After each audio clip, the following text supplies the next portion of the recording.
বাহিবাদক লক্ষ্মীনন্দনৰ নামটো কোনে দিছিল? নামটো বিষয়তে মই মাক ফোন কৰিব লাগিব।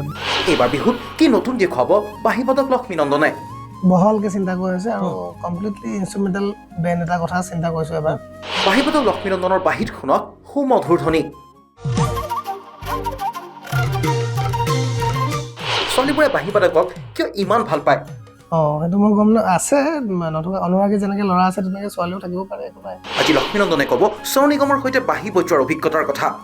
ৰিহাৰ্চেল নকৰাকৈ সোণু নিগমৰ লগত বজোৱা, তাকো 60টা গান উইদাউট ৰিহাৰ্চেল ডাইৰেক্ট সোণু নিগম। লগতে ক'ব অসমত জিন্স বহিৰাজ্যৰ অনুষ্ঠানত কিয় পৰম্পৰাগত সাজপাৰ পিন্ধে লক্ষ্মীনন্দনে। কাৰেণ্ট অসমৰ চাইক্লৰামত আজিৰ অতিথি লক্ষ্মীনন্দন লাহন।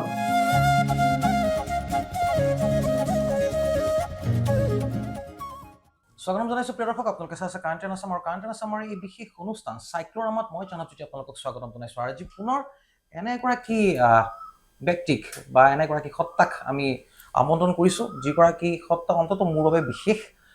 তেখেতৰ বিশেষকৈ বাঁহীৰ সুৰত গুঞ্জৰিত হৈ উঠে মৃদু মৃদু সমীৰণ চন্দা, আৰু লগতে আটাইতকৈ ডাঙৰ কথা যে তেখেতৰ বাঁহীৰ সুৰেৰে সকলোৰে আলোড়িত হৈ পৰে মন। তেখেত আন কোনো নহয়, তেখেত হৈছে লক্ষ্মীনন্দন লাহন। মই আপোনাক স্বাগতম জনাইছোঁ। ধন্যবাদ।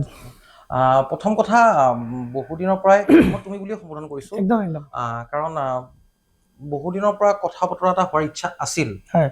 বহুতে কয় বৰ এটিটিউড, সঁচাকৈ নামটো চাই পেলাই কিন্তু এটিটিউড নালাগে। আৰু আজি লগ পাই এটিটিউড নাই, সঁচা নেকি? এটিটিউড আছে নেকি ক'ৰবাত? এটিটিউডৰ অৰ্থটো আপোনাৰ মতে কি, সেইটোৰ ওপৰত ডিপেণ্ড কৰি কিনে মই ক'ব পাৰিম আছে নে নাই। মই কিন্তু যিমান সময় কথা এটিটিউড মানে হ'ল, এটিটিউড ভালো থাকে বেয়াও থাকে, এটিটিউড থকাটো জৰুৰী। এটিটিউড লাগে কিন্তু মানে অহংকাৰ নালাগে। এটিটিউড মানে অহংকাৰ নহয়। এটিটিউডৰ অৰ্থটো অহংকাৰ হয় জানো? নহয়। গতিকে খুব ধুনীয়া কথা, খুব ধুনীয়া কথা। এতিয়া কথাটো আহিছোঁ, মই তোমাক যেতিয়াই দেখোঁ একদম এটা গেটা পেটত থাকা, লাইক দেখিলে লাগে দেই এটা মানে এগৰাকী মিউজিচিয়ানছ। লক্ষ্মীনন্দন নামটোৰ লগত ক'ৰবাত বিপৰীত নামটো বাৰু কোনে দিলে? আৰু নামটো কিন্তু সঁচাকৈ মানিব লাগিব, কাৰণ লক্ষ্মীনন্দন যিহেতু বাঁহী আমি সকলোৱে জানো এক দৈবিক ওপৰৰ পৰা অহা এক বিশেষকৈ বাদ্য, যি বাদ্য আমি বিশেষকৈ ভগৱন্ত পুৰুষৰ হাতত দেখোঁ। আৰু লগতে লক্ষ্মীনন্দন নামটোৰ সৈতে কিন্তু বাদ্যযন্ত্ৰৰ সাংঘাতিক ধৰণে সম্পৰ্ক আছে, কিন্তু যিটো আমি দেখোঁ মঞ্চত এজ এ পাৰফৰ্মাৰ হিচাপে তাত ক'ৰবাত অলপ বিপৰীত। নামটোৰ বিষয়ে জানিব বিচাৰোঁ। নামটোৰ বিষয়তে মই মাক ফোন কৰিব লাগিব, তেতিয়াহে গম পাম। মই ফোন কৰিম নেকি? ফোন কৰি দিছোঁ। আচ্ছা ঠিক আছে, এতিয়া আৰু যদি ৰিচিভ কৰে গম পাম। যদি ঠিক আছে ৰিচিভ কৰে তো মই চ' এক্সাইটেড। আচলতে কি কয় মায়ে, কিয় নাম ৰখা লক্ষ্মীনন্দন? কোনে ৰাখিছিলে এইটো? কোনে ৰাখিছিলে? মা, মই ইণ্টাৰভিউ এটাত আছোঁ এতিয়া, লাইভ মানে ৰেকৰ্ড হৈ আছে। মোৰ নামটো কোনে ৰাখিছিলে?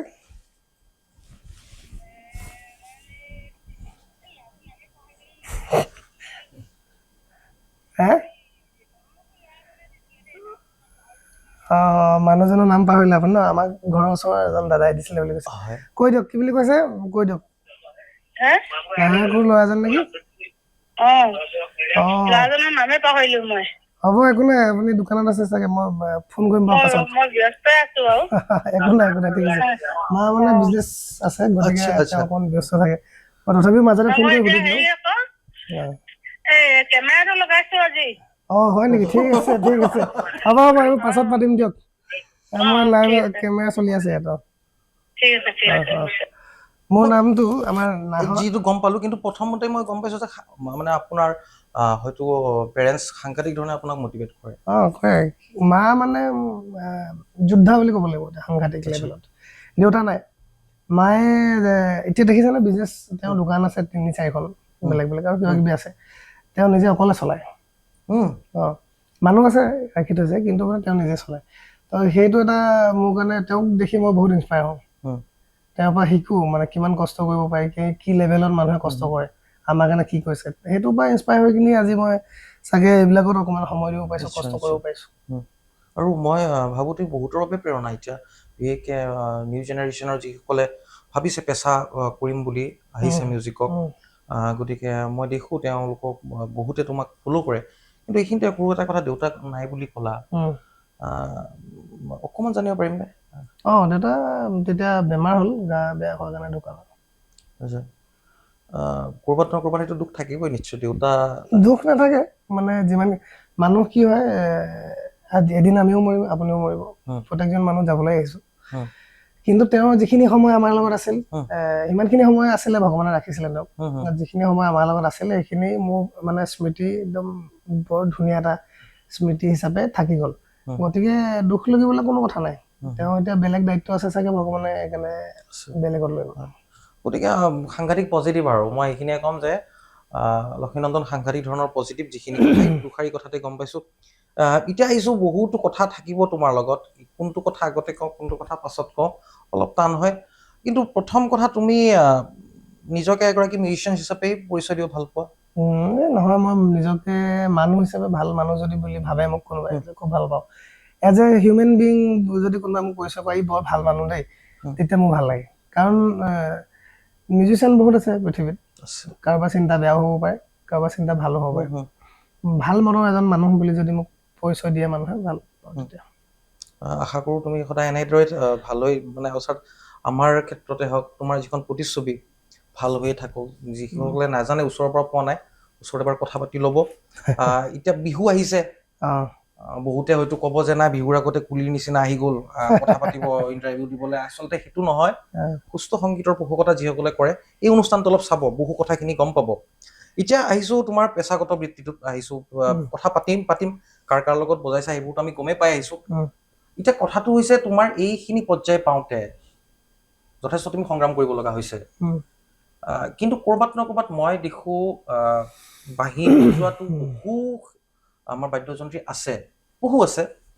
তাৰে অধিকাংশ কোনোবা বিহু গ্ৰুপত বা হুঁচৰি দলত বা তেনেকৈ তেওঁলোকে এংগেজ হৈ আছে, বা যিয়ে নহওক তেওঁলোকে দুবেলা দুমুঠি অৰ্জন কৰিছে। কিন্তু ক'ৰবাত নহয় ক'ৰবাত মই দেখোঁ, মোৰ যিহেতু এটা সাংস্কৃতিক পৰিক্ৰমা আছে, মোৰ অল্পবিদ্যা ভয়ংকৰী বোলা এটা ঘটনা আছে, মানে খুব ধুনীয়া বাক্য এটা আছে। মই অধিকাংশ দেখিছোঁ যে ক'ৰবাৰ পৰা এজন দাদাৰ পৰা শিকিলোঁ, ভাইটি এজনৰ পৰা শিকিছোঁ, কোনোবা খুৰাকৰ পৰা শিকিছে, কিন্তু যিটো আনুষ্ঠানিক যিটো আচলতে সেইটো নাই। আৰু সেনেকে নোহোৱাকৈ কিন্তু অসমত আকৌ তেওঁলোকে অনুষ্ঠানো কৰি আছে। নহয়, চাওক, এইটো এতিয়া বেলেগ বেলেগ ধৰণে আপুনি চাব পাৰে। কিছুমানৰ কাৰোবাৰ কম অভিজ্ঞতা আছে, কম অধ্যয়ন আছে, কাৰোবাৰ বেছি আছে, কোনোবা অনুষ্ঠান কৰি আছে। মই ভাবোঁ, এতিয়া আপোনাৰ যদি অভিজ্ঞতা ট্ৰেক্টৰ চলোৱা আছে, আপুনি ফ্লাইট চলাব গ'লে সেইটো মূৰ্খামি বুলি ভাবোঁ। সেই একেধৰণে আপোনাৰ যদি অভিজ্ঞতা ট্ৰেক্টৰ চলোৱা আছে, আপুনি ট্ৰেক্টৰ যদি লৈ পথাৰত খেতি কৰে, সেইটো আপোনাৰ কাৰণে ঠিক আছে। সেইটো হিচাপত যদি মিউজিকৰ ক্ষেত্ৰত চোৱা যায়, যদি আপোনাৰ অভিজ্ঞতা সেই লেভেলত আছে, যি লেভেলত আপুনি মানুহৰ আগত নিজকে প্ৰেজেণ্ট কৰিছে, তেন্তে ঠিক আছে। যদি অধ্যয়নৰ দৰকাৰ আছে, তেন্তে কৰিব লাগে আৰু অধ্যয়ন, তেতিয়াহে। কিন্তু তেওঁলোকে অৰ্থাৎ মই বহুত দেখিছোঁ, তেওঁলোকে যেতিয়া ভালৰ হাতত পৰে ন, তেতিয়া কিন্তু কান্দি দিব লগা হয়। আচলতে সেইকাৰণে কোৱা হয় যে বিদ্যা সদায় সম্পূৰ্ণ হ'ব লাগে। সম্পূৰ্ণ কেতিয়াও নহয়, নহয়তো শেষেই নহয়, শিকাৰ শেষ নাই। কিন্তু ক'ৰবাত নহয় ক'ৰবাত যিখিনি প্ৰয়োজন সেইখিনি নোহোৱাকৈ যদি, এতিয়া মই বিহু কৰ্মশালা চলি আছে বিভিন্ন ঠাইত, আৰু তাতো দেখোঁ বহু প্ৰশিক্ষক এনেকুৱা দেখোঁ অৱশ্যে, যিয়ে সম্পূৰ্ণ নকৰাকৈ তেওঁলোক আহে। যি হওক, এইবোৰ চলি থাকিব, কাৰণ পৰিৱৰ্তন হৈ থাকিব, নতুন আহিব। তাৰে মাজত কিছু চাপ থকা বা চাপ দিয়া, জনতাৰ হৃদয়ত নিজৰ স্থান সুকীয়া কৰিব পৰা শিল্পী খুব কমেই ওলায়। মই ভাবোঁ তাৰ ভিতৰতে লক্ষ্মীনন্দন। আৰু বহু ক্ষেত্ৰত তোমাৰ দেখোঁ গৱেষণামূলক বহু প্ৰজেক্ট মই দেখোঁ, ইনষ্টাটো দেখোঁ। মাজতে তুমি গাড়ীৰ পৰা বিভিন্ন ধৰণৰ চাউণ্ড, যিবোৰ এটা এক্সপেৰিমেণ্ট বুলি ক'ব পাৰি, সেই গৱেষণাখিনি কেতিয়াৰ পৰা তোমাৰ মন মস্তিষ্কত খেলি থাকে যে এনেকুৱা কৰিব পাৰি, যিটো বস্তু বেলেগে চিন্তা কৰা নাই, তুমি কৰিছা? নহয়, এইটো আচলতে চিন্তা কৰা নাই মানে কি, মিউজিকটো প্ৰকৃতিৰ পৰা সৃষ্টি হোৱা এটাই বস্তু বুলি মই ভাবোঁ, মানে মোৰ চিন্তা এইটো। কাৰণ যেতিয়া প্ৰথম বাঁহী সৃষ্টি হৈছিলে বুলি কয়, তেতিয়া চৰাই বাঁহত ফুটা কৰি বতাহ বুলি বাঁহৰ শব্দ শুনি তেতিয়া মানুহে মন কৰিছিলে। তাৰপিছত লাহে লাহে লাহে ডেভেলপ হৈ বাঁহী সৃষ্টি হ'ল। তেনেকৈ ধৰণে প্ৰত্যেকটো ইনষ্ট্ৰুমেণ্টৰ জন্মৰ যিটো কাহিনী এইটো আছে, প্ৰকৃতিৰ পৰা কোনোবাখিনিত মানে জড়িত আছে, প্ৰকৃতিৰ লগত, প্ৰকৃতিৰ শব্দৰ লগত বা প্ৰকৃতিৰ লগত জড়িত থকা বস্তুৱে হয়। গতিকে মই ভাবোঁ পৃথিৱীৰ যিকোনো বস্তুৰ পৰা মিউজিক হ'ব পাৰে, এই চোফাখনৰ পৰা হ'ব পাৰে, আপোনাৰ পৰাও হ'ব পাৰে উম, বা কেমেৰাটোতো বজাই কিনে কিবা এটা বজাব পৰা যাব তাতো শব্দ ওলাব তাতো সংগীত ওলাব কিন্তু চোৱাৰ যিটো নজৰীয়া সেইটো দৰকাৰ সেইখিনি কেতিয়াবা কেতিয়াবা মাজে মাজে অনুভৱ কৰোঁ ফ্ৰী সময়ত কেতিয়াবা বজাওঁ বনাওঁ তেনেকৈ ধৰণে সেইটো হয় আৰু যাৰ বাবে কিছু অলপ ব্যতিক্ৰম হয় তোমাৰ আচলতে মই প্ৰমোশ্যনো কৰা নাই তোমাক প্ৰশংসা সন্মুখত কৰাটো বেয়া কিন্তু দৰ্শকসকলেও জানে কিন্তু এই মুহূৰ্তত বহু সময়তো কথা পাতিলোঁ মই যদি তোমাক এটা কথা মানে বিশেষকৈ সুধিব বিচাৰোঁ কলাগুৰু বিষ্ণুপ্ৰসাদ ৰাভা বা ৰূপকৰ এই দুগৰাকী ব্যক্তিৰ কোনটো গীতৰ বাহিৰ কলিয়ে তোমাক বিশেষকৈ তুমি ধাৰণা কৰা বা তুমি বিশ্বাস কৰা যে সাংঘাতিক ধৰণৰ সেইকেইটা গীতত সাংঘাতিক ধৰণৰ মানে তেওঁলোকে সেইখিনি সময়তে গৱেষণা কৰিছিলে পাশ্চাত্য সংগীতৰ সৈতে বা এনেকুৱা ধৰণৰ তোমাৰ দৃষ্টিভংগীত বহুত আছে এতিয়া জ্যোতি সংগীতটো বহুত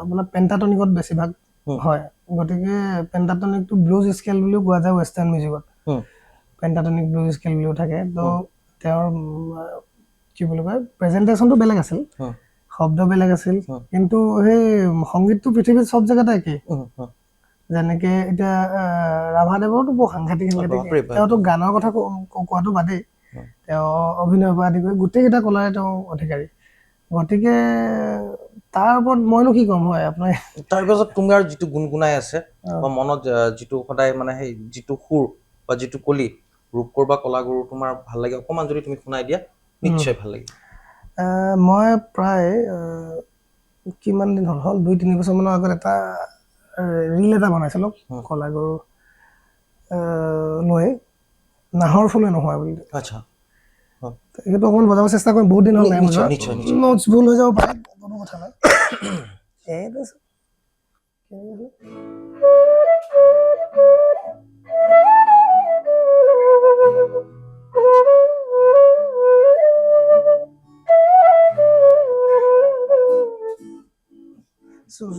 ছুটিয়ে কৰিম বেছি দিন হ'ব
সুন্দৰ নাহৰ ফুলে খুৱাব বৰ সুন্দৰ অকণমান নিজৰ সঁচাকৈ বাঁহীৰ সঁচাকৈ মানে বেলেগ অবুজ মাদকতা আছে বাঁহীৰ ধ্বনিত এইটো ক'ব নোৱাৰি আৰু সকলোৱে বাঁহীৰ সুৰ ভাল নোপোৱা মানুহ হয়তো খুবেই কম কিন্তু এতিয়া বিহু আহিলে ৰঙালী বিহু আহিলে মই তোমাক নিশ্চয় সুধিবই লাগিব পৰিকল্পনা কি এইবাৰ বিহুৰ অনুষ্ঠানৰ কাৰণে আমি এটা ইনষ্ট্ৰুমেণ্টেল বেণ্ড কৰিছোঁ এইবাৰ নহয় যোৱাবাৰ পৰা আৰম্ভ হ'ল এইবাৰ অলপ মানে বহলকৈ চিন্তা কৰি আছে আৰু কমপ্লিটলি ইনষ্ট্ৰুমেণ্টেল বেণ্ড এটা কথা চিন্তা কৰিছোঁ এবাৰ যিহেতু ইনষ্ট্ৰুমেণ্টেল শ্ব'বিলাক নোহোৱা দীপক শৰ্মাদাই নকৰাৰ পাছৰ পৰা এতিয়া একেবাৰে নোহোৱা হৈ গৈছে তেওঁ যেতিয়াৰ পৰা আহিছে গতিকে আমি নৱপ্ৰজন্ম হিচাপে আমাৰো দায়িত্ব আছে যে আমি চেষ্টাটো কৰোঁ এটলিষ্ট ৰাইজে আঁকোৱালি লোৱাটো ৰাইজৰ কথা কিন্তু আমি ইনষ্ট্ৰুমেণ্টেল বেণ্ড কৰিবলৈ চেষ্টা কৰিছোঁ এইবাৰ বিহুত খুব ভাল কিন্তু তাতে মাজত এটা উদ্বেগজনক বিষয় আছে প্ৰভাত শৰ্মা ডাঙৰীয়া হওক তাৰপিছত দীপক শৰ্মা ডাঙৰীয়া এটা বেণ্ড আমি দেখিছিলোঁ সৰুতেও তেওঁলোকৰ কিন্তু বৰ্তমান উদ্যোক্তাসকলে কিয় বা নাজানো সেই অনুষ্ঠানটো নেৰাখে দেখোন এই বাদ্য সংগীতৰ যিটো আমি সৰুতে দেখিছিলোঁ আজিকালি দেখোন কমি গৈছে আগতে যিটো আছিলে হয় আগতে গ্ৰুপ ভায়লিনৰ দেখিছিলোঁ আমি একৰ্ডিয়ানৰ দেখিছিলোঁ ঠিক তেনেকৈ মই ক'লোৱে প্ৰভাত শৰ্মা ছাৰৰ বা দীপক শৰ্মা ছাৰহঁতৰ ক'ৰবাত কিয় বা সেইটো কমিলে এইটো উদ্বেগজনক বিষয় আচলতে কাৰণ আমি সদায় চিঞৰি থাকোঁ মিউজিচিয়ানছখিনিয়ে সঠিক মৰ্যাদা পাব লাগে, কিন্তু সেই বাদ্য সংগীতৰ সেই অনুষ্ঠানটো কমিটিসমূহে কিয় গুৰুত্ব নিদিয়ে মই নাজানো। তেনে ক্ষেত্ৰত তুমি যে ৰিস্ক লৈছা, পাৰিবানে বলে? বলে বুলি নহয়, ৰিক্স মোৰ অসমৰ জনতাৰ ওপৰত বিশ্বাস আছে। কাৰণ অসমৰে ল'ৰা যিহেতু, ইয়াৰ পৰাই ডাঙৰ দীঘল হৈছোঁ আৰু বাহিৰলৈকে কাম কৰিবলৈ গৈছোঁ, পৃথিৱীখন দেখিছোঁ, বেলেগ বেলেগ জেগাত কেনেকৈ মিউজিক হয় কৰিছোঁ, বিভিন্ন ধৰণৰ মানুহৰ লগত কাম। মই ভাবোঁ যদি অসমৰ মানুহে ভাল পোৱাকৈ আমি কাম কৰিব পাৰোঁ, তেতিয়া নিশ্চয় যদি আমাৰ বোলে কামত কিবা ৰৈ গৈছে, ভাল লগাব পৰা নাই আমি, তেতিয়া নিশ্চয় নামাতিব। মই ভাবোঁ যদি আমাৰ কামত সততা আছে, আমাৰ কামত দম যদি আছে, আমি ভালকৈ যদি কৰিব পাৰোঁ, নিশ্চয় মাতিব কমিটিক। বাৰু সেইটো ক্ষেত্ৰত কি বুলি ক'ম, তেওঁলোকে সেনেকুৱা এজন মানুহ বিচাৰি পাবও লাগিব যে আমি যোগ্য হ'বও লাগিব। প্ৰথমতে এইবাৰ চেষ্টা কৰিছোঁ, কিমানখিনি পাৰোঁ চাওঁ, আৰু নিশ্চয় এইবাৰতো কণ্টেক্ট কৰিছে বাৰু ভালেখিনি কমিটিয়ে, ফোন কৰিছে বাৰু। তথাপিও সেই লেভেলত হোৱা নাই, কিন্তু আৰু বাকী আছে বহুত। আৰু মানে মই ভাবোঁ এবাৰ অনুষ্ঠান কৰাৰ পাছত যিসকল কমিটিয়ে মানে তেনেকুৱা ধৰণৰ অনুষ্ঠান সাধাৰণতে দেখা নাযায়, তেওঁলোকেও তেতিয়া অনুষ্ঠান দেখাৰ পিছত গম পাব যে হয় এনেকুৱা এটা জৰুৰী আছে। গায়কৰ উপৰিও তেওঁলোক থকাৰ পাছতো এটা ইনষ্ট্ৰুমেণ্টেল অনুষ্ঠান ৰাখিব পৰা যায়। তেনেকুৱা ধৰণৰ চিন্তা চৰ্চা কৰিব বুলি মই আশা ৰাখিছোঁ। কাৰণ আমাৰ বিহুৰ অনুষ্ঠান যেতিয়া পৰিৱেশন কৰিম, তেতিয়া মোৰ বিশ্বাস তেওঁলোকে ভাল পাব। বিশেষত্ব কি থাকিব, মানে আমি কি পাম? বিশেষত্ব মানে আমাৰ যিটো অনুষ্ঠান, সেইটোত আচলতে মইতো বহুত কিবা কিবি প্লেন কৰিছোঁ, কিন্তু বিহুৰ বিশেষ বুলি ক'লে বিহু যিবিলাক আমাৰ হেৰাই যোৱা লোক সংস্কৃতিৰ সুৰ বহুত কম ব্যৱহাৰ হয়, বা অকল হেৰি বুলি নহয়, বিহু বুলি নহয়, নৰ্থ ইষ্টত যিমান আমাৰ ফ'ক আছে, ফ'কবিলাক আমি পলিচ কৰি নিজৰ ধৰণে আমি ৰাইজৰ আগত প্ৰেজেণ্টেশ্যন কৰিম। বা হেৰাই যোৱা কিছুমান গীত, ভাল লগা কিছুমান গীত, ৰাণাদাৰ কিছুমান গীত, বা বিভিন্ন ধৰণৰ শিল্পী আছে, তেওঁলোকৰ ভাল লগা যিবিলাক গীত আছে, আমি পলিচ কৰি ৰাইজৰ আগত ইনষ্ট্ৰুমেণ্টেলি আগবঢ়াম।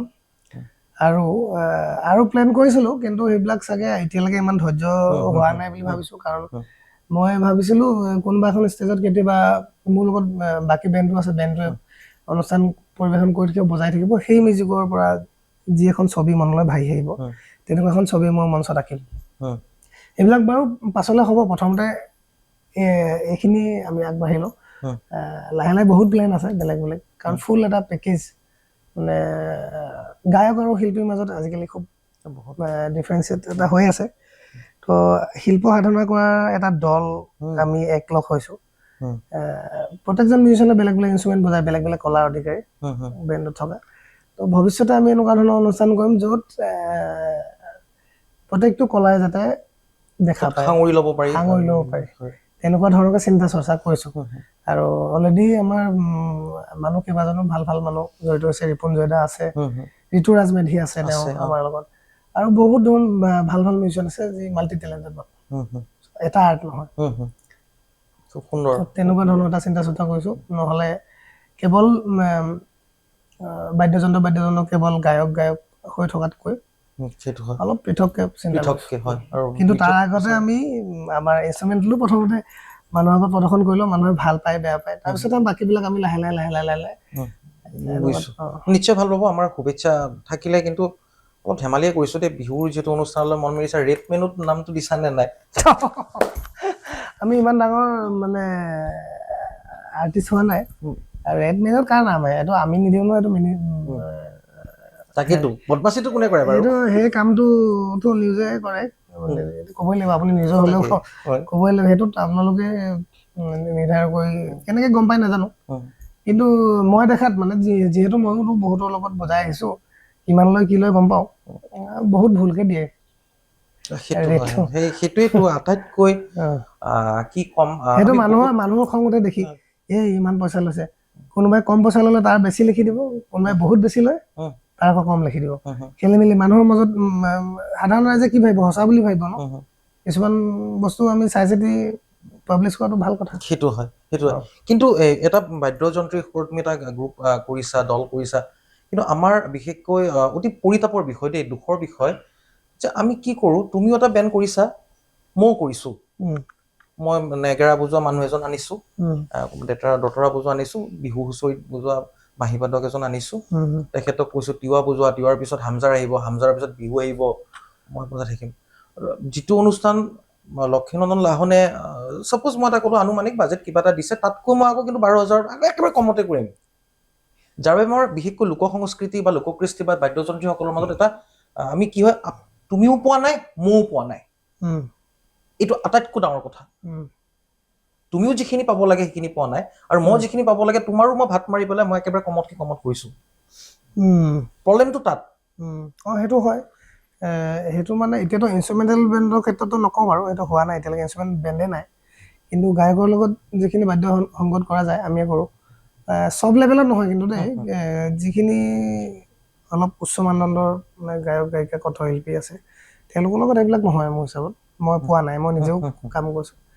যিবিলাক আৰ্টিষ্টে অলপ আৰু আগবাঢ়িবৰ কাৰণে বাকী আছে তেনেকুৱা মানুহখিনিৰ লগত তেওঁলোকৰ বাদ্যযন্ত্ৰী শিল্পীৰ লগত হয়, নোহোৱা নহয়, এনেকুৱাখিনি কেতিয়াবা হোৱা দেখা যায়। গতিকে সেইটো কাৰণে মই ভাবোঁ এয়াও আমি নিজৰ ভিতৰতে আচলতে বিবেচনা কৰিব লাগে। যিসকল বিশেষকৈ বাদ্যযন্ত্ৰীসকলেও এই ক্ষেত্ৰত আলোচনা কৰি তেওঁলোকো এটা নীতি নিয়ম কৰিব লাগে। অন্ততঃ এটা বাজেট একেবাৰে মিনিমাম বাজেটত কৰা মানে সকলোৰে বিপদ, সকলোৰে বিপদ, কাৰণ সকলোৰে ঘৰ এখন আছে, সকলোৰে পেচা হিচাপে যিটো লোৱা হৈছে। এতিয়া তাৰ মাজতে ৰাণাদাৰ নামটো বাৰু উচ্চাৰণ কৰিছা, ভাল লগা কিছু গীত থাকিব। মই যদি ৰাণাদাৰ গীত এটা বাহিৰত শুনো তাহলে মোৰ নিজৰে ৰাতি টোপনি নাহিব। নিশ্চয়, মোৰ প্ৰিয় গীত এটা আছে তেওঁৰ, বজাই দিছোঁ, শুনিলে গমেই পাব ৰাইজে, যথেষ্ট জনপ্ৰিয়।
সুন্দৰ, কি যে মিঠা মিঠা সঁচাকৈ। আৰু কিয় নহ'ব বাৰু, যদি ৰঙালী বিহুৰ মঞ্চত মই যদি এনেকুৱা বাঁহী শুনো, মইতো গাড়ীখন ৰখাই পেলাই যাম, যাবই যাম। আচলতে সুৰত যাদু থাকে, তাতে যদি বাঁহীৰ লগত এনেকুৱা সংমিশ্ৰণ ঘটে অভূতপূৰ্ব হ'ব। কিন্তু তোমাৰ এটা বদনাম আছে বোলে লক্ষীনন্দনে মঞ্চত মাতিল তাক গোটেই ষ্টেজখনে লাগে ঘূৰি ফুৰে এইটো ধুতি পিন্ধিব লাগিছিল নেকি বাৰু মানে বহুতে ভাবে যে নাই বাঁহীহে বজাই ধুতি পিন্ধি উঠিলে বেছি ভাল লাগিব নহয় কিয় বাৰু এইটো মানসিকতাটো এই আচলতে এইটো মোৰ বেয়া স্বভাৱ এটা আছে নথকা নহয় যিটো মানে কামকে কৰোঁ সেই কামটো মানে একেবাৰে সোমাই যাওঁ ভিতৰত আৰু মঞ্চখন আচলতে উঠাৰ লগে লগে নিজৰ বুলি ভাবি লওঁ তাত বেলেগ মই যেতিয়া বজাওঁ মোৰ নিজৰ পাৰ্টছ বেলেগৰ লগত বজাওঁতে নিজৰ বুলি ভাবি তেতিয়া সেই সময়খিনি মোৰ হয় ন আৰু মই ভাবোঁ কাৰণ মই যেতিয়া সেনেকৈ কয় কিছুমানে মই বহুত নটিচ কৰোঁ তোমাৰ অনুষ্ঠানবোৰ তুমি যদিও খোজকাঢ়ি বজাইছা দৌৰি বজালেও পাপনদাৰ সৈতেও দেখিছোঁ তোমাৰতো ক'তো নোটৰ ইফাল সিফাল হোৱা নাই হয় কেতিয়াবা হয় নোহোৱা নহয় কিন্তু মানে ইমানো নহয় যাতে মানুহে কাণত বেয়াকে লাগে যদি তুমি পাৰা তে আনৰ কি আপত্তি সেইটো হয় খোজ কঢ়াৰ কাৰণে কোনোবাই গালি পাইছে নেকি গম নাপাওঁ কিন্তু দেই মানুহে কয় ভাল লাগে দেই তুমি গোটেই ষ্টেজখন ঘূৰি ফুৰা আগলৈ আহি যোৱা যোৱাবাৰ আমি অনুষ্ঠান কৰিছোঁ বিভিন্ন ষ্টেজত এটা জেগাত অনুষ্ঠান কৰাৰ সেই মানে সময়ৰ লগত মানুহ সলনি হোৱাটো দৰকাৰ বুলি কয় আগতে যেতিয়া এটা সময় আছিল শ্ৰদ্ধাৰ কৈলাশাভা বা পৰমেশ্বৰ বসুমতাৰী ডাঙৰীয়া তেওঁলোকে অনুষ্ঠান পৰিৱেশন কৰিছিল মই খুব ভাল পাওঁ তেওঁলোকক দেই এতিয়াও লগ পালে মই ভৰিছোঁ তেওঁলোকে যেতিয়া অনুষ্ঠান কৰিছিল তেওঁলোকে মাইক ষ্টেণ্ডত তেতিয়া এনেকুৱা সুবিধাও নাছিল ষ্টেণ্ডত লৈ বজাই সাংঘাতিক বজায় কিন্তু তেওঁৰ যিটো আচল মানে প্ৰতিভা মোৰ মানে কি হয় মই মিউজিচিয়ান নহয়তো সেইকাৰণে সেই ধৈৰ্য বস্তুটো নাই মানে মই নিজকে মিউজিচিয়ান বুলি নাভাবোঁ এই ধৈৰ্যটো নথকাৰ কাৰণে মানে মোৰ যিটো বডিৰ যিটো খুব বাহিৰটো সুৰত ওলায় যিটো মানুহটোৰ যিটো এটা মানে থাকে নহয় বডি এক্সপ্ৰেছন এই এক্সপ্ৰেছনটো মানে উলিয়াই দিবৰ কাৰণে অলপ মানে ইফাল সিফাল কৰা হয় বা জপিওৱা হয় কিবা কৰা হয় মই বুলি নহয় বহু মই ভাল পাওঁ আচলতে কাৰণ সেইটো পৰিৱেশন কৰাৰ ওপৰত কথা নিজৰ ওপৰত কথা কাৰণ তুমি বলিউডৰ ৰুচি মহাৰথীৰ সৈতে তুমি বাদ্যসংগত কৰি ধৰিছা সোণু নিগমজীৰ সৈতে তুমি কৰিছা গতিকে এতিয়া নামটো যিহেতু তেখেতৰ ওলাইছে এজ এ পাৰফৰ্মাৰ আমি বহু দেখোঁ বিশেষকৈ আমাৰ মাজত আছে কোনো গাত নল'ব কাৰো নাম নলওঁ কেতিয়াবা ৰিহাৰ্চেল কৰিব মানে এনেকুৱা হয়তো বাকীখিনি তুমি টানি লৈ যাবা দেই বাঁহী দি মই এইখিনি এৰি দিম বাঁহী বাদকজনে বজাই থাকে শেষে নহয় আমাৰ আৰ্টিষ্টগৰাকী গৈ কণ্ঠশিল্পী গৈ গাড়ীত বহি বিচনী মাৰি থাকে কিন্তু বাঁহী শেষে নহয় গতিকে সেই একেইগৰাকী বা আমি যদি কওঁ সেই একেই অভিব্যক্তি তুমি বিশেষকৈ সোণু নিগম বা তেনেকুৱা ধৰণৰ তেওঁলোকৰ পাৰফৰ্মেঞ্চৰ ক্ষেত্ৰত তুমি কি দেখিছা তফাৎ কি পাৰ্থক্য এইটো কম্পেৰিজন কৰাটো নহয় বাৰু ভুলেই কথা কাৰণ মানে এইজন সংগীতৰ ক্ষেত্ৰখনত মানে ভগৱান তুল্য মানুহ তেওঁৰ লগতে আমাৰ নিচিনা আৰ্টিষ্ট বা আমাৰ এইটো পৰিৱেশৰ লগত কম্পেয়াৰ কৰাটো একদমেই ভুলেই হৈছে এইটো মোৰ হিচাপত কাৰণ তেওঁতো সাংঘাতিক ধৰণে নিজকে সংগীতত বিলীন কৰি দিয়া মানুহ এজন ৰিয়াজ এতিয়াও কৰে ইমান বয়স হ'ল যদিও ইমান হিট ইমান ছুপাৰ লেজেণ্ড ইমান ছুপাৰ ডুপাৰ ব্লকবাষ্টাৰ গান আছে তথাপিও আজিও একেধৰণে ৰিয়াজ কৰে একেধৰণে নিজক লৈ চিৰিয়াছ সেই বস্তুটো আমি শিকিবলগীয়া আছে কিন্তু কম্পেয়াৰ কৰাটো বেয়া কথা আৰু শিকিব লগা থকাৰ কাৰণে চাগে আমি ইমানখিনি আগবাঢ়িব পৰা নাই এতিয়ালৈ সেইটো হয় কিন্তু বিশেষকৈ মই সোণু নিগমৰ কথা এইবাবেই কৈছোঁ তেখেতৰ এক্সপ্ৰেছন সাংঘাতিক এক্সপ্ৰেছন কিং তাৰে লগত মেচিনাৰী ইনষ্ট্ৰুমেণ্ট এটা বজোৱা আৰু নিজৰ চাখেদি বজোৱা সেই এক্সপ্ৰেছনৰ লগত এটা যুঁজখন দিয়াটো সহজ নহয় বহু কয় বহু বাদ্যযন্ত্ৰীসকলে কয় এই ক্ষেত্ৰত তুমি কেতিয়াবা মঞ্চত বিপদত পৰিছানে তেখেতৰ সৈতে বিপদত মানে কি বিপদত মই মঞ্চত নাই পোৱা মই বাহিৰতে বিপদত পৰিছোঁ কেনেকুৱা ধৰণৰ অকণমান যদি কোৱা বিপদ মানে কি এতিয়া মোৰ ধৰি লওক অনুষ্ঠান আছে কেইদিনমানৰ পাছত উইদাউট ৰিহাৰ্চেল 60টা গান 60টা উইদাউট ৰিহাৰ্চেল 60টা গান আৰু তাকো সোণু নিগমৰ লগত আপুনি যিহেতু মিউজিকৰ লগত অকণমান আপুনি সংগতি ৰাখে আপুনি মিউজিক ষ্টাডি কৰিছে মানুহ জানে চাইছে গতিকে গম পাব যে ৰিহাৰ্চেল নকৰাকৈ সোণু নিগমৰ লগত বজোৱা তাকো 60টা গান উইদাউট ৰিহাৰ্চেল ডাইৰেক্ট সোণু নিগম সেইটো কিমান ডাঙৰ এটা টেনশ্যনৰ কিমান ডাঙৰ মানে হেৰি সেইটো মই মঞ্চত পৰাগে নাই বিপদত, মঞ্চৰ আগতেই বিপদত পৰিছো। আচ্ছা, গতিকে সঁচাকে এইটো মানে 60টা গান, তাৰে ভিতৰত যদি মই অকণমান যদি কওঁ যে কোনটো গান মানে বিশেষকৈ সোনু নিগমজীৰ তুমি বজাই নিজেই বিৰাট সন্তুষ্টি লাভ কৰা? তেওঁ এটা গান ক'ব নোৱাৰে, আচলতে তেওঁৰ বহুত। যিখিনি গান আছে গোটেই গানখিনি এনেকুৱাকে বজোৱা আছে বাঁহী, সাংঘাতিক ধুনীয়াকে, কম্পজিশ্যনো ধুনীয়া, ফিলো ধুনীয়া। তো এটা গানক কোৱাটো এইটো জাষ্টিফাই নহ'ব, টান হ'ব, টান নহয়, নহ'বই মানে, কাৰণ গোটেইখিনি গানেই মানে বেলেগ লেভেলৰ হয়। আপুনি সাথিয়াই চাবনে, কাল হো না হো চাব, বহুত গান আছে। তো কাকো আপুনি কম বেছি বুলি ক'ব নোৱাৰে, ভাল লগা বেয়া লগা বুলি ক'ব নোৱাৰে। সঁচাকে, আৰু জন সাথিয়াৰ ৰূপ সেইটো হয়। আকৌ আমি জানমানৰো বহুকেইটা গানত বাঁহীৰ সাংঘাতিক ধৰণৰ কাম দেখো, সাংঘাতিক ধৰণৰ কাম দেখো। তথাপিতো তোমাক মই অনুৰোধ কৰিম কিবা এটা শুনাই দিয়া মানে সোনু নিগমজীৰে তোমাৰ প্ৰিয়। এটা সোনু নিগমজীৰ এটা প্ৰিয় গীত আছে, বজালে সুৰটো শুনিলে গমেই পাব, বজাই দিছো অকণমান ছুটিকে।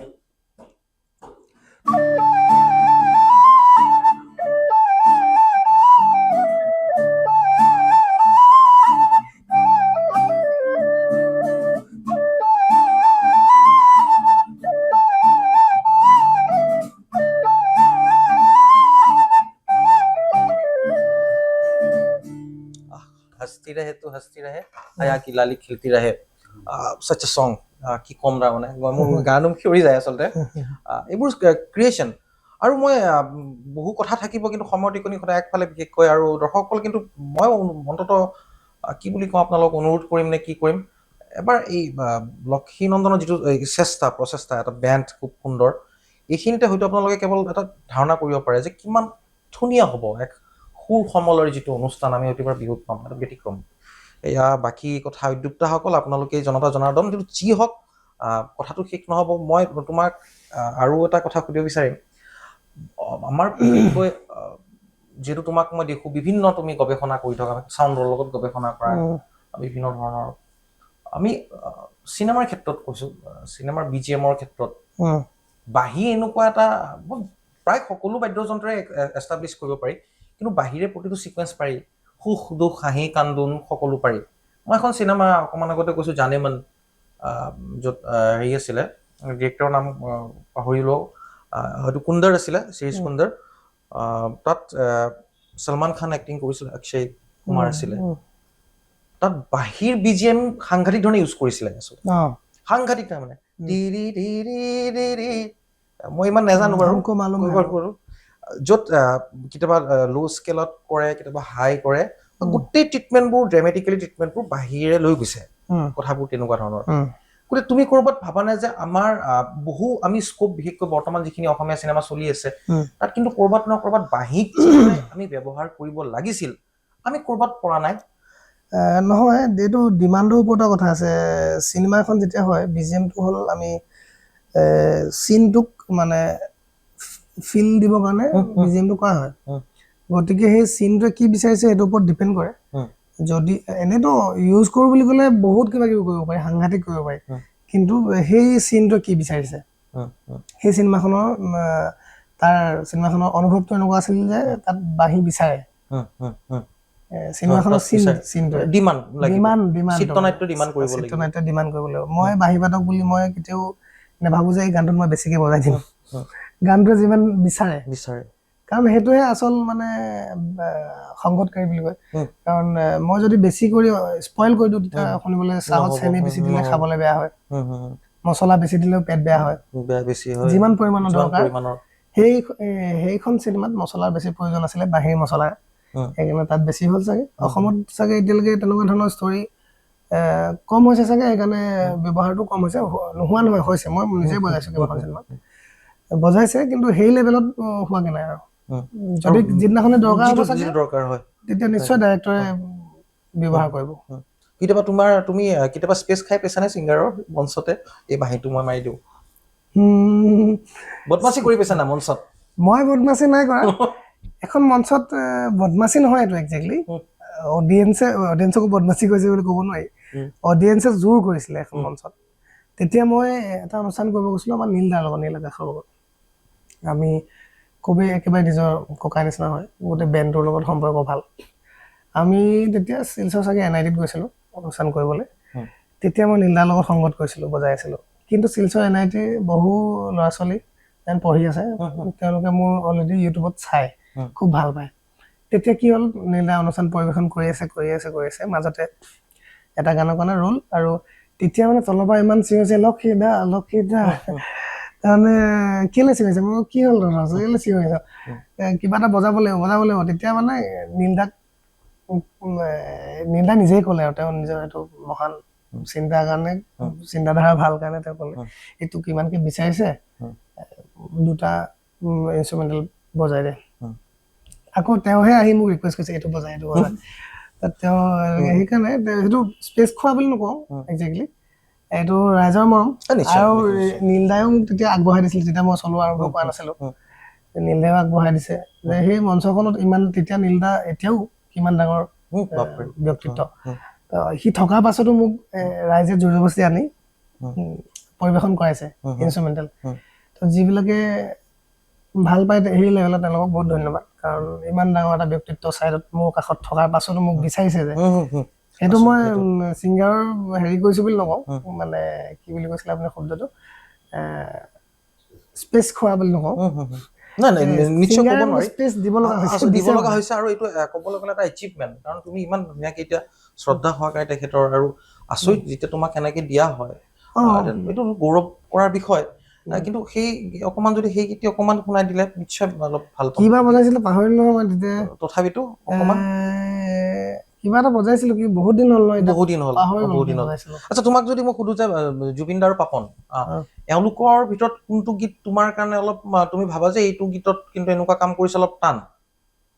বহু গীত থাকে, কিন্তু কেতিয়াবা এনেকুৱা হৈ যায় এই গীতটোত কিন্তু সাংঘাতিক ধৰণে কাম কৰা গৈছে দেই, এইটো টান গান আছে। ঝাপতালত গান আছে জুবিন দাৰ, এটা গানটো মই নামটো পাহৰি গৈছো, কিন্তু বহুত সাংঘাতিক কৰিছে। এতিয়া জুবিন দাৰতো গোটেই গানেই দেখোন সাংঘাতিক, কিন্তু মানে টেকনিকেলি যদি মানে অলপ টাফ কৰিছে কিছুমান আছে। ঝাপতালৰ এটা গান আছে বহুত, মানে মোৰ প্ৰিয় সেইটো। আৰু কিছুমান গান, বহুত গানেই আছে বাৰু, কিমান কওঁ, জুবিন দাৰ গান বহুত আছে।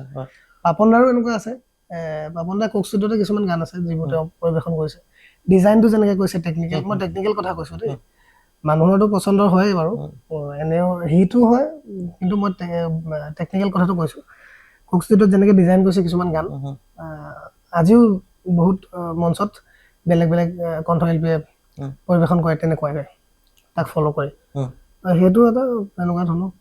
পাপনাৰটো আৰু চিনেমাৰ গান, জুবিন দাৰ নিজৰ গানে কিমান সাংঘাতিক আছে। গতিকে তেনেকে আৰু আছে। মাজতে তুমি বাহিৰত অনুষ্ঠান কৰিছিলা এখন আন্তঃৰাষ্ট্ৰীয় মঞ্চত, খুবেই চৰ্চা হৈছিলে অসমৰ, খুব ধুনীয়াকে তুমি, আৰু তোমাৰ দেখিছিলো তোমাৰ যিটো পোচাক বৰ ধুনীয়াকে আৰু দেখি ভাল লাগিছিলে। গতিকে য'ত মই আচলতে দৰ্শকসকলক কৈছো, য'ত যি ধৰণৰ পৰিৱেশন কৰিব লাগে, এতিয়া কিছুমানে কয় বাঁহী বাদক অকল ধুতি পিন্ধিলে হ'ব, নহয়, কিন্তু য'ত যিখন মঞ্চত লক্ষীনন্দনে যি উপস্থাপন কৰিব লাগে সেয়া কৰি আহিছে। মই বাৰু বেছিকে ক'লো নেকি বাৰু? নাই নহয়, বেছিকে ক'লে ঘূৰাই দিবা বাৰু। ঘূৰাই দিম বাৰু। আচলতে কথাটো এনেকুৱা ধৰণৰ হয়, অসমতো আমি বিহু গোৱা মানুহ বহুত আছো, বিহু ৰক্ষা কৰিবলৈ আজিৰ প্ৰজন্মৰ মানুহ বহুত আছে। আমাৰ সংস্কৃতি ৰক্ষা কৰিবলৈ হুঁচৰি দল আছে, জেং বিহু আছে, বা বিভিন্ন ধৰণৰ ঢুলীয়া আছে, নাচনি আছে, আমাৰ নিজৰ সংস্কৃতি ৰক্ষা কৰিবলৈ বৰগীত গোৱা মানুহ আছে, খোল বজোৱা মানুহ আছে। অসমত ভৰপূৰ হৈ আছে। অসমত মই ধুতি পিন্ধি কেতিয়াবা নবজালেও মোৰ নিচিনা 100টা মানুহ আছে যোনে ৰক্ষা কৰিব। কিন্তু যেতিয়া আমি ইণ্টাৰনেশ্যনেলি যাওঁ কিবা এটা কাম কৰিবলৈ, তাত খুব কম আছে, প্ৰায় নাই বুলিয়ে ক'ব পাৰি, মানে তাত মানে আমাৰ কালচাৰটো দেখুৱাবলৈ কাৰণে। গতিকে মই তাত পাৰফৰ্ম কৰিলে কিন্তু একদম পুৰা পিয়ৰ আমাৰ অসমীয়া ড্ৰেছ পিন্ধি, লাগিলে যি নবজাওঁ কালচাৰটো দেখাবৰ কাৰণে চেষ্টা কৰোঁ। মই অসমত নেদেখালেও দেখাবলগীয়া বহুত মানুহ আছে, তাত কিন্তু নাই। গতিকে বাহিৰত গ'লে মই যিয়ে নকওঁ, নিজৰ পোচাকযোৰ এটলিষ্ট পিন্ধি পৰিৱেশন কৰোঁ, তেতিয়া মানুহে গম পায় এনেকুৱা ধৰণৰ এটা ড্ৰেছ। বাহিৰা ইণ্টাৰনেশ্যনেল যিবিলাক মানুহ থাকে, বাহিৰা দেশৰ মানুহবিলাকে গম পায় যে এইটো ড্ৰেছটো ভাল লাগিছে। বহুতে মানে হেৰিও কৰিছে, তাৰিফো কৰিছে যে খুব ধুনীয়া ড্ৰেছ, গল্ডেন এনেকৈ কৈছে। কি কাপোৰ পৰা বনাইছে সুধিছে, ইনষ্ট্ৰুমেণ্টটোৰ কথা সুধিছে, বেম্ব' এনেকৈ কৈছে। তেওঁলোকৰতো বেম্ব'ৰ নহয়, ষ্টীলৰ থাকে, কিবা থাকে। গতিকে সেইটো বস্তু আমি বাহিৰত কৰিলে আমাৰ কাৰণে ভাল। আমাৰ পোচাকযোৰ এটলিষ্ট বাহিৰত দেখিব, আমাৰ কালচাৰটো দেখিব, আমাৰ গীত মাতবিলাক সুৰবিলাক বাহিৰে মানুহে শুনিব। প্ৰশংসা কৰিছে যথেষ্ট যোৱাবাৰ। সঁচাকৈ তোমাৰ এই আদৰ্শখিনি থাকক আৰু এনেদৰে আদৰ্শবানে হৈ থকা, যাতে নৱপ্ৰজন্মই তোমাৰ পৰা যথেষ্টখিনি শিকিব পাৰে, ল'ব পাৰে তোমাৰ পৰা। কিন্তু এই নৱপ্ৰজন্মৰ কথা কওঁতেই মই তোমাৰ পৰা চমুকে জানিব বিচাৰিম, বাহিৰ ক্ষেত্ৰত বিশেষকৈ বা মিউজিকৰ ক্ষেত্ৰতে আজিকালি গাৰ্জেনে, অভিভাৱকে বা পেৰেণ্টছে অকণমান পিছুৱাই আহে আমাৰ ইণ্ডাষ্ট্ৰিটোৰ প্ৰতি লক্ষ্য ৰাখি। এতিয়া তুমিও পেচা হিচাপে সম্পূৰ্ণ পেছাগতভাৱে তুমি নামি পৰিছা। যদি এনেকৈ পেৰেণ্টছে আমাক মানা কৰে বা আমাৰ আহিবলগীয়া প্ৰজন্মক কৰে মিউজিক শিকি কিডাল কৰিবি, কাৰণ এগৰাকী মিউজিচিয়ানৰ প্ৰথম ষ্ট্ৰাগল আৰম্ভ হয় ঘৰখনৰ বিৰুদ্ধে, তাৰপিছতহে মিউজিক, তাৰ পাছত সমাজখনৰ বিৰুদ্ধে। পেহীয়েকে সুধিব, মামাকে সুধিব কি কৰা, মই গিটাৰ বজাওঁ, মই বাঁহী বজাওঁ, গুৰুত্ব নিদিয়ে। আৰু কোনোবাই যদি কয় না মই অমুক পঢ়ি আছো, MBBS কৰি আছো, তেতিয়া কিন্তু গুৰুত্বটো আহে।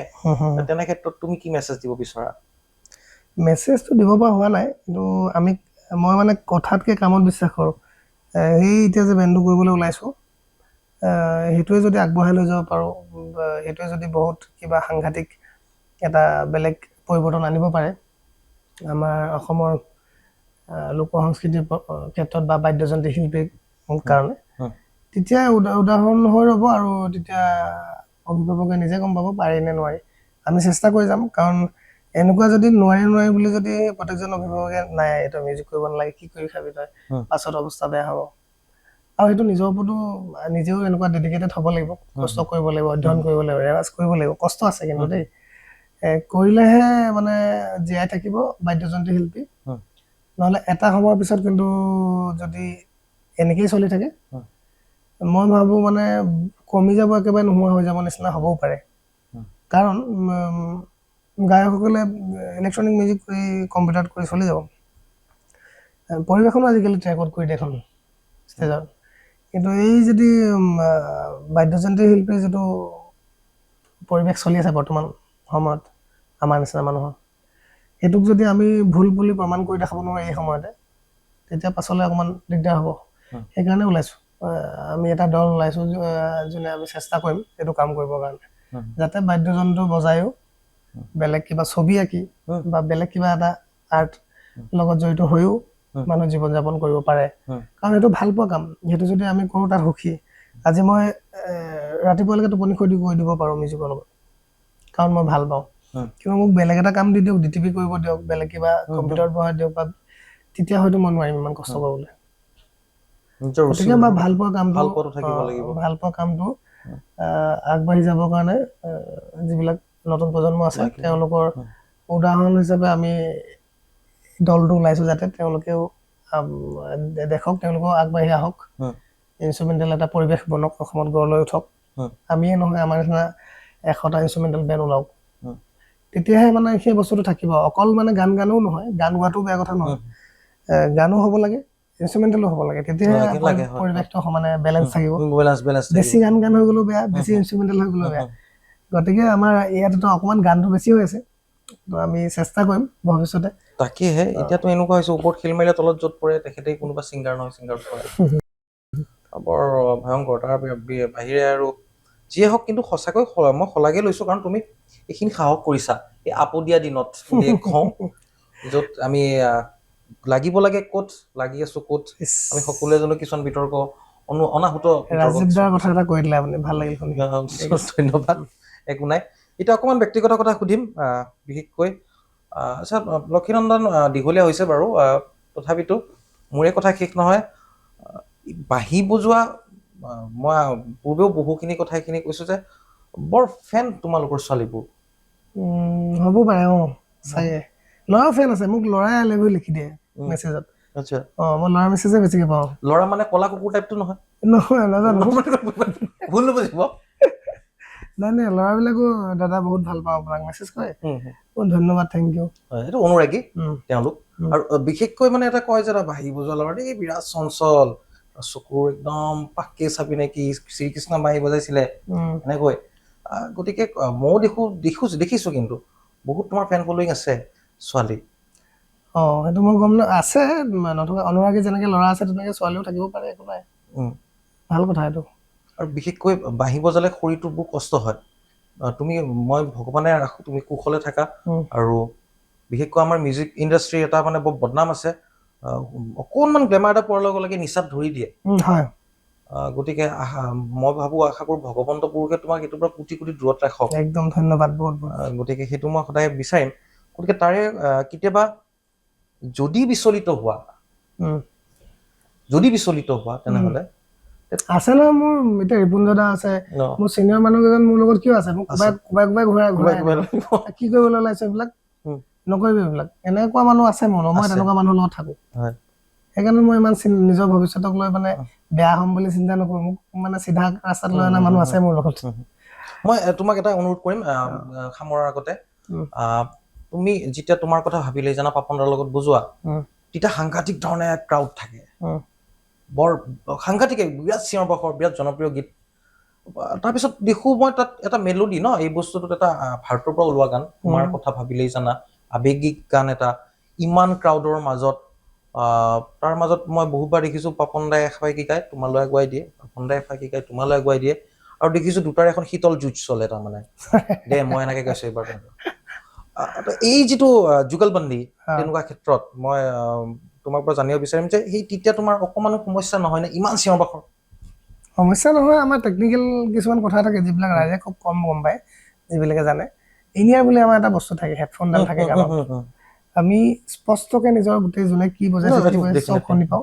যেনেকে এটা গান শুনো আমি হেডফোন তেনেকুৱা ধৰণকে থাকে গতিকে যিমান চিঞৰ বাখৰ হ'লেও আমাৰ ডিষ্টাৰ্বেঞ্চ নহয় কিন্তু তাৰ মাজতে যেতিয়া মানে মই কৈছো যে মেলোডি গানৰ ক্ষেত্ৰত বিশেষকৈ সেনেকুৱা ধৰণৰ ষ্টেজত বিহু ফাংচন বা কনচাৰ্টৰ মই কথা কোৱা নাই বিভিন্ন ধৰণৰ অডিয়েঞ্চ থাকে চিঞৰ বাখৰটো সাংঘাতিক ধৰণে হয় কিছুমানেতো কমেণ্টো দি দিয়ে কিন্তু মই আজিলৈকে যিমান দিন পাপনদাৰ লগত অনুষ্ঠান কৰিলো যেতিয়া তেওঁ এনেকুৱা ধৰণৰ গান গায় তেওঁক গ্ৰহণ কৰে কিন্তু বেলেগক নকৰিব পাৰে উৎপাত বেলেগে কৰিব পাৰে কিন্তু এটা জুবিন দাৰ পুৰা ফূৰ্তি হয় নাচ গান হয় পুৰা যেতিয়া এই মানুহজনে মানে পাপন দাই বহি লৈ কিবা এটা গায় মানুহে কিন্তু ধৈৰ্য ধৰি শুনে মই দেখিছো কোনো আজিলৈকে তেনেকুৱা ধৰণৰ মই নিগেটিভ একো কমেণ্ট পোৱা নাই গতিকে সেইটোত যিয়ে নহওক মই এবাৰ শুনিব বিচাৰিম সেই গীতটি গতিকে সেয়া এক অনুৰোধ কৰিছো আৰু তাৰপিছত আমি সামৰিম বাৰু কেইটামান কথা আপোনালোকক কৈ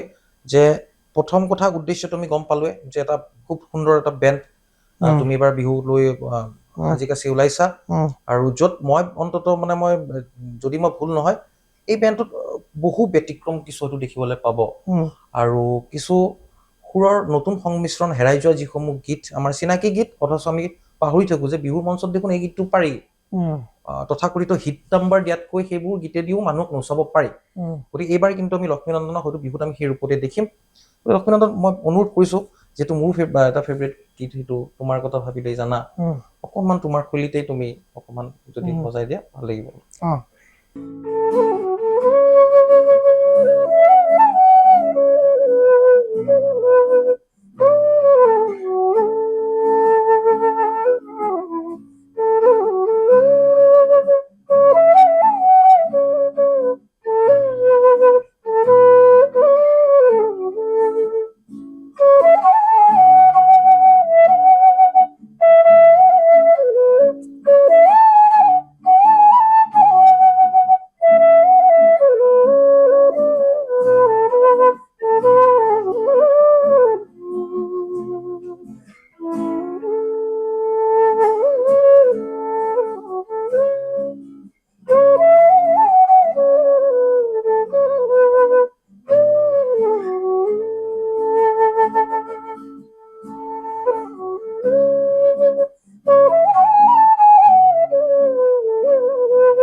খুব সুন্দৰ কিমান প্ৰশংসা কৰিম সিমানে কম যিয়ে নহওক বহু সময় কথা পাতিলো সদৌ শেষত বিদায় মাগিব হ'ব মই শেষত এটা প্ৰশ্ন কৰিব বিচাৰিম শেষ প্ৰশ্ন কেতিয়াবা আঘাত ব্ৰেকআপ হৈছে নে কেতিয়াবা প্ৰেম কেনেকুৱা ধৰণৰ কথা হৈছে নে কেনেকুৱা ধৰণৰ আঘাত মানে কেনেকুৱা ধৰণৰ প্ৰেমতে আঘাত কাৰণ ইমান আৱেগিকভাৱে যেতিয়া ওলাই ক'ৰবাত নাই নে বাৰু ইমান হাঁহিটোৰ ধুনীয়া হাঁহিটোৰ আৰু বিষাদ মানে বেছি হাঁহি মানে কয় থাকে আৰু বিশেষকৈ সংগীতৰ ক্ষেত্ৰত বোলে সংগীতৰ লগত যিসকল জড়িত বিষাদ যদি বেছিকে পায় ৰকষ্টাৰৰ চিনেমাখনত কৈছিলে ৰণবীৰক যে এটা থাকিব লাগিব আঘাত কেতিয়াবা পাইছা নে বাৰু নে সমূহীয়াভাৱে ক'বলৈ দিগদাৰ না দিগদাৰ নহয় একো নাই এইবিলাক কি কথা আছে আঘাত বুলি নলওঁ মই আচলতে অভিজ্ঞতা বুলি লওঁ আঘাতটো জীৱনত একোৱে নাই পোৱা আজিলৈকে মই আঘাত মানে কি অভিজ্ঞতা এইটো দেউতা নোহোৱা হৈছে অভিজ্ঞতা মোৰ ভাইটি নোহোৱা হৈছে অভিজ্ঞতা বিভিন্ন ধৰণৰ মানুহ মোৰ জীৱনৰ পৰা নোহোৱা হৈ গৈছে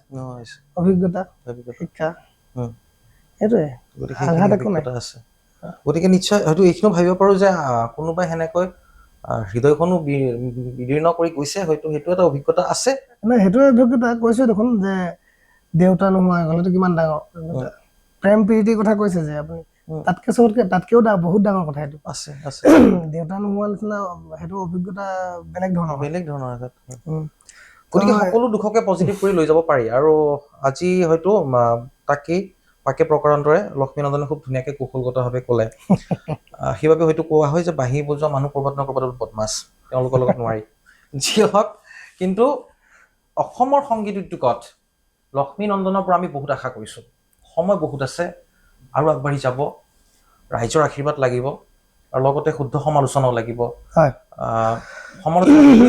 মই প্ৰত্যেকটো ভিডিঅ'তে যেতিয়া আপলোড কৰোঁ বা লাইভ যাওঁ প্ৰত্যেকটো লাইভত ভিডিঅ'ত কওঁ যদি আপোনালোকে ভাল পাইছে শ্বেয়াৰ কৰিব লাইক কৰিব কমেণ্ট কৰিব যদি আপোনালোকে বেয়া পাইছে গালি পাৰিব কমেণ্টত মই প্ৰত্যেকটো ভিডিঅ'ত যেতিয়া লাইভ আহোঁ কোনোবা এটা ভিডিঅ' ৰিলিজ কৰিলে বা গান ৰিলিজ কৰিলে মই তেতিয়া ৰাইজক অনুৰোধ জনাওঁ যে আপোনালোকে যদি ভাল পাইছে শুনক ৰাইজক শ্বেয়াৰ কৰক যদি বেয়া পাইছে গালি পাৰক তেতিয়াহে শিকিব পাৰিম কাৰণ সেই বেয়াটো দেখিলে গম পালেহে মই ভৱিষ্যতে এইটো ভুল নকৰোঁ কেতিয়াও সেইটো ৰাইজে নিজৰ বুলি গতিকে মুকলি মঞ্চ এখন দি দিয়া গৈছে গালি পাৰক আৰু আজি অনুষ্ঠানটো যদি ভাল পাইছে লাইক কৰক শ্বেয়াৰ কৰক যদি বেয়া পাইছে গালি পাৰক গতিকে গালি পাৰিব যিয়ে হওক ভুলবিলাক মানে আচলতে গালি পাৰিব নহয় ভুলবিলাক আপোনালোকে দেখাই দিয়ক এইটো নকৰিবা এইটো কৰা সেইটো কাৰণ যথেষ্ট আমাতকৈ অভিজ্ঞ ব্যক্তিয়ে আমাক চাই আছে আমাৰ এইটো অনুষ্ঠানৰ যোগেদি যদি আমাৰ কিবা ভুল হৈছে আমি গম নাপাব পাৰোঁ গতিকে আঙুলিয়াই দিলে আমি ভৱিষ্যতে শুদ্ধ হ'ম নিশ্চয় গতিকে প্ৰিয় দৰ্শক বহুখিনি কথা পাতিলোঁ বহু কথা থাকি গ'ল আমি আশা কৰিম যদি আপোনালোকে বিচাৰে যে বিহুৰ মাজতে আমি পুনৰবাৰ লক্ষ্মীনন্দনক বিশেষকৈ য'ত লক্ষ্মীয়ে কাম কৰিব আমি অনুষ্ঠানত গৈ যাতে এটা সাক্ষাৎকাৰ ল'ব পাৰোঁ মই তাকে কামনা কৰিম যদি বিচাৰে আপোনালোকে কমেণ্ট কৰিব গতিকে লক্ষ্মীনন্দন আমি এইখিনিতে আজি এৰিব লাগিব সময়ৰ টিকনিখনে আগফালে আৰু মই ধন্যবাদ জ্ঞাপন কৰিম যথেষ্ট ব্যস্ত তোমালোক হয়তো আখৰা চলি আছে গতিকে সেই ব্যস্ততাৰ মাজত আমাক এইখিনি সময় দিলে কেৱল এটা সাহস কৰিছে এজন অসমীয়া শিল্পীয়ে যিগৰাকী শিল্পী এতিয়া যথেষ্ট তেখেতে বলিউডত শিল্পী বুলি নক'ব ডেফিনেশ্যনটো বহুত ডাঙৰ কাৰণ শিল্পী বুলি কৈ দিলে বৰ বিপদ হয় বাঁহীবাদক বুলি কৈ দিয়ক বা ঢোল বজা বুলি কৈ দিয়ক তাকে নহয় কথাবোৰ কেনেকুৱা ধৰণৰ হৈছে মোৰ দৃষ্টিত শিল্পী বুলি ক'লে মহাপুৰুষ শ্ৰীমন্ত শংকৰদেৱ আৰু আমাৰ কলাগুৰু বিষ্ণুপ্ৰসাদ ৰাভা যে চিত্ৰ নাট্য গোটেইখিনি কৰিছিলে মই এটা শ্বুটিঙত তোমাৰ ফটো এখন দেখিছোঁ তুমি আৰ্ট কৰিছিলা তাত নিজে